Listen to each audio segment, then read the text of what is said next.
Bienvenue dans mon podcast Les Intuitifs Assumés, l'endroit parfait pour prendre confiance en ton grand potentiel, parce qu'ici, tu n'es plus seul. Découvre des gens inspirants qui ont sensiblement un parcours similaire au tien. Je te jase de mon expérience dans laquelle tu risques fort de te reconnaître, puisqu'on se rejoint tous en tant qu'intuitifs, maintenant plus que jamais. Salut! Si tu me découvres pour la première fois, je m'appelle Marie-Ève Fredette. Je suis ce que je suis. J'ai pas envie de me décrire aujourd'hui. J'ai pas envie de te dire que je suis une accompagnatrice de quoi que ce soit. Ça me tente pas. Aujourd'hui, j'ai envie de te parler de mon expérience, de ce que j'ai vécu concernant une retraite immersive, style Vipassana, en format rétréci et rétréci. Ceux qui me connaissent très, très bien savent pertinemment que quand j'ai une guidance, on me prend comme une grue, on vient me chercher là où je suis et on m'emmène complètement ailleurs. Alors, inutile de dire que pendant le processus, on m'a demandé de quitter l'espace et de me respecter, de partir de cet endroit-là, de cette retraite-là complètement, même si j'étais dans un endroit vraiment extraordinaire. Ça m'a demandé de l'alignement, puis je t'explique pourquoi. Je t'explique comment ça s'est passé. Ce soir, je fais mon épisode de podcast un peu différemment que ce que tu es habitué de me voir avec mon super décor, avec ma spirale, puis le décor usuel que tu vois d'habitude. J'ai envie de faire ça dehors, bien entendu. J'ai envie que tu vois le coucher de soleil en arrière. Donc, si je suis cernée, c'est juste parce que l'éclairage n'est pas devant moi, mais en arrière de moi. pour ceux qui me regardent sur YouTube, bien entendu. Donc, j'ai envie de te raconter mon expérience Vipassana. Vipassana, c'est quelque chose, en passant, qui ne m'a jamais interpellée. Pourquoi? Parce que moi, je ne suis pas une fille qui aime méditer dans la vie. J'aime pas ça, rester assise pendant des heures de temps à attendre après quelque chose, une information ou quoi que ce soit, parce que toutes mes informations, je les reçois à la seconde près ou ça rentre en dedans de moi comme une grosse éclair de lumière. Une porte qui s'ouvre dans l'univers en quelque part, on m'envoie l'information, ça rentre, puis c'est fini, c'est intégré, je suis déjà ailleurs. Donc, pour moi, méditer, ça me demande d'être quelque chose que je ne suis pas, en fait. Par contre, je me suis prêtée au jeu, je me suis quand même amusée, j'ai vécu plein d'affaires, mais vraiment plein d'affaires. Puis je t'explique un peu tout ce qui s'est passé sans te donner tous les détails, bien sûr, parce que tu n'as pour 2 jours et demi, tu sais. Alors, voilà. Le vendredi, je suis sur la route et tu sais, comme moi, que j'ai toujours des signes avec des animaux, avec la nature. C'est impossible que la nature ne se mêle pas de mes affaires une fois de temps en temps ou à peu près tout le temps. Donc, je suis sur la route et là, je m'en vais, je suis toute contente, je suis vraiment motivée de faire cette expérience-là pour une fois dans ma vie puis de me dépasser. Ben, il y a un grand héron qui passe devant moi quand je suis en train de penser à une certaine situation qui demande de prendre de la hauteur et de laisser aller, de m'abandonner à l'expérience. Donc, je suis en réflexion, bien entendu, dans mon auto, c'est là que tout se passe. Et il y a ce grand héron-là qui passe. Moi, je suis toute contente. Puis là, je la vois, la synchronicité. Là, je l'entends, le signe, je le vois, le signe. Je le sais que l'univers est avec moi, alors que je me dis, est-ce que je suis entendue? Quel est le signe? Montrez-moi un signe. Ben, c'est sûr qu'il y avait quelque chose. Je continue la route. Je suis rendue à la hauteur de Louisville sur l'autoroute 40. Et là, un aigle à tête blanche, une pigargue à tête blanche, imagine. Tu sais, ça fait quelques fois déjà que j'en parle de cet oiseau-là qui vient me voir. Ça a déjà arrivé chez moi, sur mon terrain, alors que j'étais en train de faire un atelier de femmes blessées, déesses oubliées, tu sais. Mais je triple, moi, parce que je suis comme, wow, OK, là, ça, c'est 2 beaux gros signes qui me demandent de prendre de la hauteur, qui me demandent d'observer, d'être là, d'être toute là, d'être alignée. Ça reste comme ça, je continue, j'arrive là-bas et chez Luc, à la Terre du Retour en Soi, la première fois que je suis arrivée là, il me racontait qu'il il a vu un grand héron dans sa cour, presque en avant de la porte de sa maison, alors qu'il sortait à un moment donné. Puis pour lui, c'était un grand signe d'alignement, tu sais, qu'il était à la bonne place, qu'il était accompagné. Donc, déjà, en arrivant sur place, moi, je ris parce que j'ai vu le grand héron. Et j'arrive, je m'en vais pour aller dans le sentier, porter mes choses. Et qu'est-ce que je n'y vois pas? Le totem que Luc a fabriqué de ses propres mains. Qu'est-ce qu'il y a sur le haut du totem? La pigargue à tête blanche. Alors, je peux-tu te dire que je savais que j'étais à la bonne place? Mais pour combien de temps?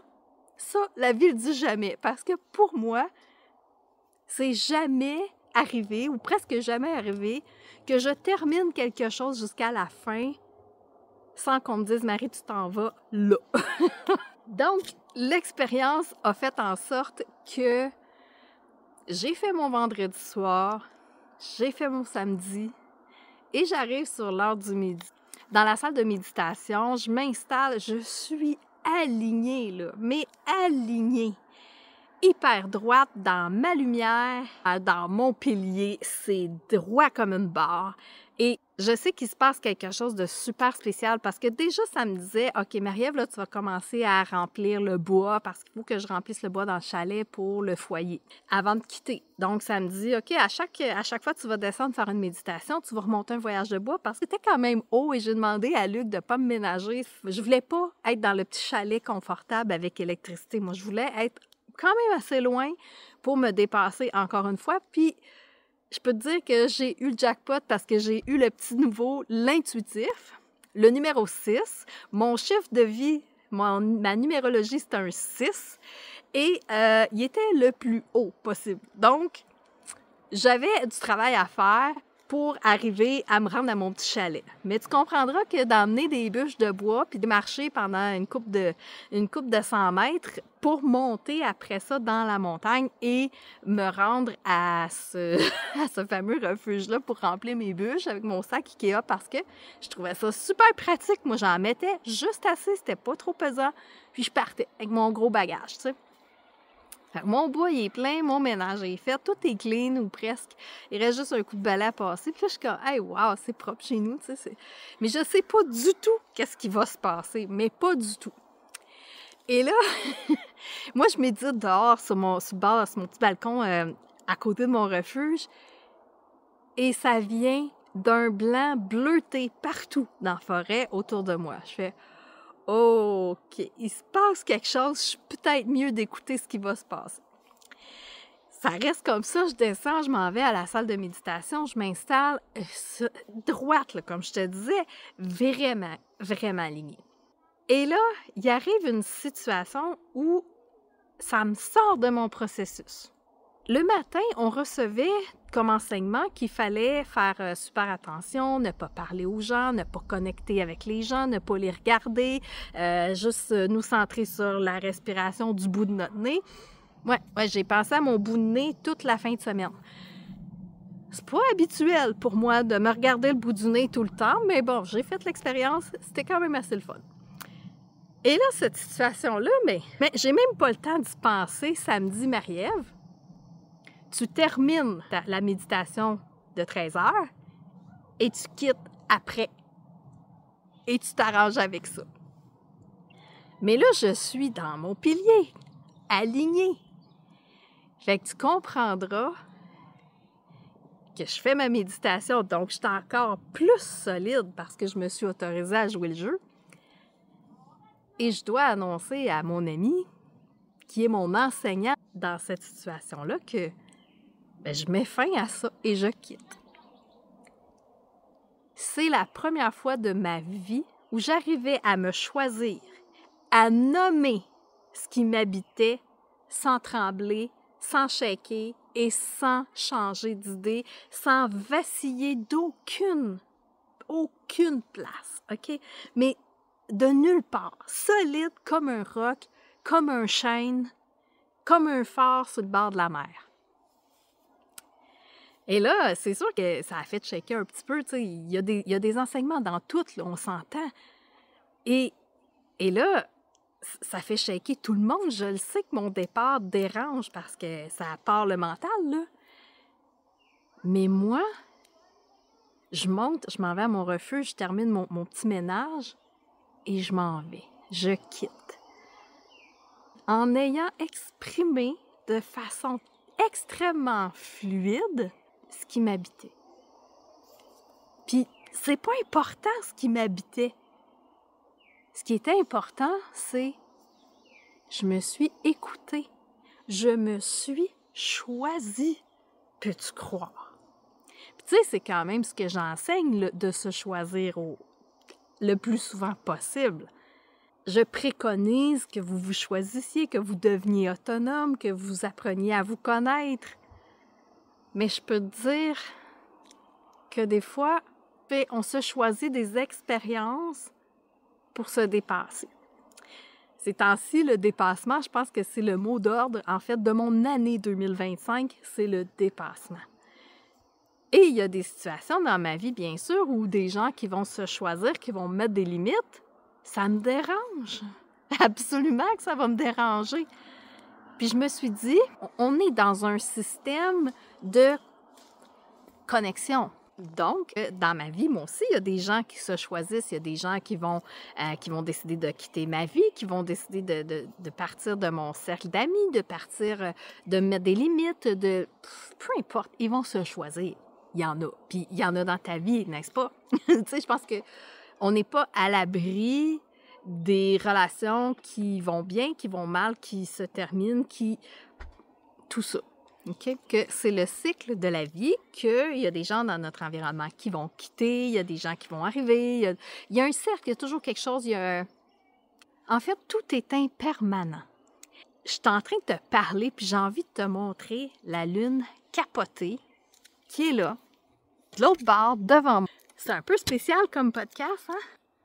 Mais voilà, la magnifique lune, c'est donc bien beau. Et tout ça pour dire que j'ai quitté Vipassana.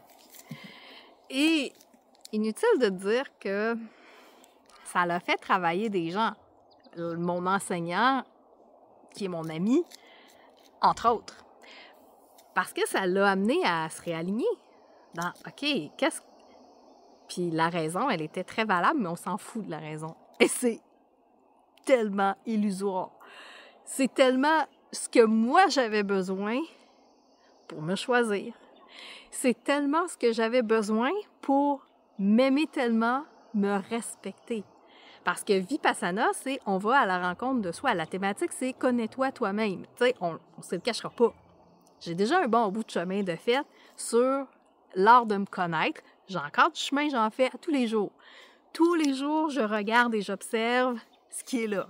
Puis des fois, ça ne tente pas. Des fois, c'est dans 2, 3 jours, 4 jours, une semaine. Des fois, c'est des années, puis c'est correct. C'est mon rythme. Et là, je tripe au bout parce que je pars et je suis en paix. Je suis en pleine harmonie avec moi, avec mon choix, qui me dit, OK, si tu étais resté, on m'a posé la question, ouais, mais Marie-Ève, si tu restes, tu vas vivre plein de choses. Peut-être. C'est sûr que je vais vivre des choses. Puis si je pars, je vais vivre autre chose. Mais je vais vivre ce qui est là pour moi. Ce qui est aligné pour moi. C'est merveilleux quand même quand on regarde ça, qu'on se dit, OK, on s'en fout de ce qui va être là demain. Je ne sais pas ce qui va être là demain. Mais aujourd'hui, il y a une énergie qui me dit, Marie-Ève, tu prends tes affaires, tu packs ton stock, puis tu t'en vas. Merveilleux. Mais je peux te dire que quand je m'écoute comme ça, il y a toujours quelque chose d'extraordinaire qui arrive. Je te parlais cette semaine de ma rencontre avec l'arbre-maître. L'arbre-maître, ce même arbre-là qui m'a amené à Vipassana.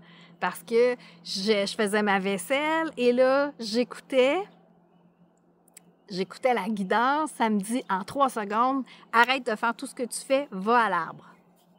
OK, va à l'arbre. D'accord. Puis là, ça répète. Arrête tout ce que tu fais, va à l'arbre. Je suis allée à l'arbre. Mais j'avais hâte que la vaisselle finisse, mais je suis revenue après. Fait que ça m'a fait prendre ma marche et ça m'avait dit « Demande à Luc s'il y a de la place pour Vipassana. » Je dis « Ah, Vipassana, ça m'a jamais tenté. » Ça m'a dit « Vas-y. » Point. Fait que j'ai écrit à Luc. J'arrive, je suis adossée à l'arbre et Luc me répond. Luc me répond jamais en dedans de 5, 7, 10 minutes. Mais encore moins quand que l'alignement, je suis adossée à l'arbre puis que là, l'arbre, j'entends le rire quasiment. Puis Luc me dit « Oui, il reste une place, tu viens-tu? » Ben oui. C'est ça, la guidance. Être à l'écoute et faire confiance en cette petite voix-là qui va te dire, va te faire faire des affaires complètement loufoques que tu n'aurais pas le goût de faire, puis tu dirais, ben je vais faire ma vaisselle avant, puis je vais venir mes tâches. Non, ça dit non, c'est clair, c'est très, très clair en dedans. Alors, je suis partie de la même façon. Mais si tu savais tout ce que j'ai vécu d'extraordinaire juste parce que j'ai quitté, je me suis choisie. Donc, j'ai terminé chez mon amie Diane, que je vous parle souvent, sur le bord de son lac. Et là, tu le sais, tu me connais, l'eau et moi, ça fait de la magie. Ça fait de la grande magie. Donc, on est sur le bord de son lac, on écoute les petites vaguelettes qui commencent parce qu'il y a un petit vent qui se lève. On est dans les montagnes, tout va number one. Je suis à la meilleure place que je pouvais être. Et là, je tombe endormie, là, pas très tard, 8h30, je pense. J'ai vécu plein de belles choses. Quand je me suis levée le matin, je rêvais à quelqu'un de particulier et au même moment, il m'écrit. Il me souhaite une bonne fête des mères, mais j'éclate en larmes. J'éclate en larmes. Je suis dans le processus, donc super alignée. Je vais m'asseoir sur le bord du lac à 6h30 du matin. Je m'en vais méditer.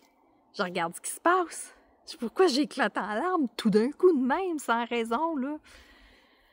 Et là, j'écoute ce que mes larmes m'enseignent. Mes larmes m'enseignaient mes peurs. Mes larmes m'enseignaient mon besoin d'être importante pour quelqu'un. Mes larmes m'enseignaient que j'étais choyée qu'on ait pensé à moi à 6h30 du matin, alors que j'attendais pas de nouvelles, en tout cas pas à 6h30 du matin. Mes larmes m'ont également enseigné que sur le bord d'un lac, à moins 3 degrés Celsius en ressenti, quand tu pleures, ça gèle. Mais moi, là, je suis en train de restructurer mon tout premier soin de l'eau que j'ai reçu en canalisation. Oui, en fait, je l'ai reçu en 2010. 2010 que je canalisais le soin de l'eau sacrée et du pH christique dans le corps. Je canalisais les molécules d'eau et tout ce qu'on pouvait faire avec ça en soins énergétiques quantiques, OK? J'ai appris après ce soin-là les découvertes du docteur Masaru Emoto. Celui, le fameux docteur que tout le monde connaît maintenant, qui a pris de l'eau, qui a émis juste par les mots des fréquences, mettons amour, haine, pardon, remerciement, gratitude, nomme tous les mots que tu peux essayer de trouver, là. Il a pris ces mots-là, il a mis la fréquence avec un mot qui était, mettons, sur le pot. Il les a fait geler, il a observé le flocon que ça faisait, les cristaux, en fait, que ça faisait avec la vibration. Et là, moi, ça se fait comme 2-3 semaines, ça me dit, là, Marie-Ève, tu vas recevoir la deuxième partie de ce soin de l'eau-là. J'ai dit, OK, mais je savais pas quand, comment ça se placerait. Et là, je suis sur le bord du lac en train de pleurer, mais de pleurer à chaudes larmes, à écouter simplement ce que mes larmes m'enseignent. Et je comprends tout. Mes larmes qui sont là, qui sont figées sur mes joues, qui sont gelées, là, ben, ils ont fait des cristaux de ce que j'étais en train de recevoir comme enseignement. Et c'est comme si à chaque fois que je comprenais un enseignement, la larme me coulait sur mon cœur. Imagines-tu la puissance de ce que c'est venu me faire vivre? Si je n'avais pas quitté Vipassana, j'aurais pas vécu ça comme ça. Puis je vais pousser encore plus loin. Dans l'après-midi, ça m'a dit « écris ». Je suis encore chez Diane, là, ça me dit « écris ». J'ai écrit. Et j'ai commencé à recevoir mon prochain accompagnement qui va être sur la régulation des émotions, aller vraiment aimer nos parts de soi qui vivent plein d'émotions, d'aller embrasser ces émotions-là. Parce que quand sont là, nos émotions, là, des fois, ils nous freinent. Des fois, ils nous propulsent. Il y a des fois, ils nous mettent en réaction démesurée. Puis il y a des fois, c'est complètement extraordinaire les émotions qu'on peut vivre. Alors, je recevais le prochain accompagnement. Peux-tu croire? Donc, je t'annonce en primeur, mais c'est pas encore officiellement sur mon site, mais je vais te tenir au courant. Dès que j'ai terminé de l'écrire, de la recevoir, de la canaliser, je vais te revenir sur mon Facebook, bien entendu, avec les dates, avec la façon que ça va procéder. Et je vais même t'annoncer en primeur dans ce podcast-ci, ça va être où. Tu te souviens de ma coiffeuse Alexandra Guignard que j'ai justement interviewée dans un épisode précédent? Bien, Alexandra, je te l'annonce en primeur. Si tu la connais puis que tu la suis, bien, elle est encore, elle, dans ses surprises. Mais moi, je suis tannée de faire attendre mon monde. Donc, aujourd'hui, samedi, Marie, tu peux leur dire. Alors, Alexandra change de local et il y aura à même son salon de coiffure, un autre local en arrière et c'est moi qui vais l'utiliser, ce local-là, quand Alexandra va être absente. Ce que ça veut dire, c'est que mes prochains accompagnements pour l'été, en petits groupes de 4 maximum, parce que c'est pas un très grand local. Donc, ça va être des petits groupes très intimes, que ce soit en individuel présentiel, ça va se passer dans ce local-là qui va être à Drummondville. Je t'en dis pas plus parce qu'Alexandra n'a pas encore dévoilé sa surprise, mais je peux te dire une chose, c'est que moi, j'ai hâte parce qu'aujourd'hui, ça s'est aligné. Pourquoi? Parce que je me suis choisie. Alors, sur ce, je te souhaite de te choisir pleinement, de te sentir solide dans tes choix, de ne pas tergiverser dans ce choix-là, vraiment, d'être aligné, OK? C'est tellement précieux, c'est tellement un cadeau incroyable que tu vas te faire si tu t'alignes dans tes choix. J'aimerais te rappeler également que tout bientôt, dans 3 semaines, va avoir lieu ma retraite immersive, que c'est moi qui l'offre, à Beaupré, donc au pied du Mont-Sainte-Anne. Vraiment un endroit extraordinaire, proche du fleuve. C'est pas à côté du fleuve, mais c'est tout près. Et je peux te confirmer qu'on va vivre un excellent moment parce que là-bas, il y a sauna et spa pour nous détendre pleinement. Mais il y a aussi le fait que je vais offrir ce soin de l'eau-là que je suis en train de canaliser. Donc, il va y avoir le premier volet de ce que j'avais reçu en 2010 qui est encore de circonstance. Et il va y avoir le deuxième volet que personne n'a eu jusqu'à présent. Suivi de toute ma guidance, bien entendu. Mais ça risque d'être extraordinaire. Est-ce que tu vas être des nôtres? Il reste pas beaucoup de place. Ça s'est réservé quand même assez rapidement. J'étais étonnée, mais merci pour votre confiance. Merci d'être là avec moi. Merci d'écouter mes folies. Merci d'écouter tout ce qui se passe dans ma vie. C'est trippant tout ce qui s'en vient, tout ce qui est là. Puis je suis là pour t'aider si ça va pas. Alors, écris-moi à www.rayonnerlalumière.com ou encore sur mon Messenger privé avec mon nom personnel, Marie-Ève Fredette, ou la page Rayonner la lumière. Il y a plein de façons de me rejoindre. Je suis sur Telegram, je suis sur VK, sur Signal. J'ai beaucoup de plateformes. Je suis sur Qlub, Mastodon, Skyblue. Donc, je suis partout pour t'aider et te faire grandir, t'aider à te dépasser, t'aider à t'aimer, à t'intérioriser et à trouver la perle que moi je vois quand je te regarde. À bientôt, on se reparle.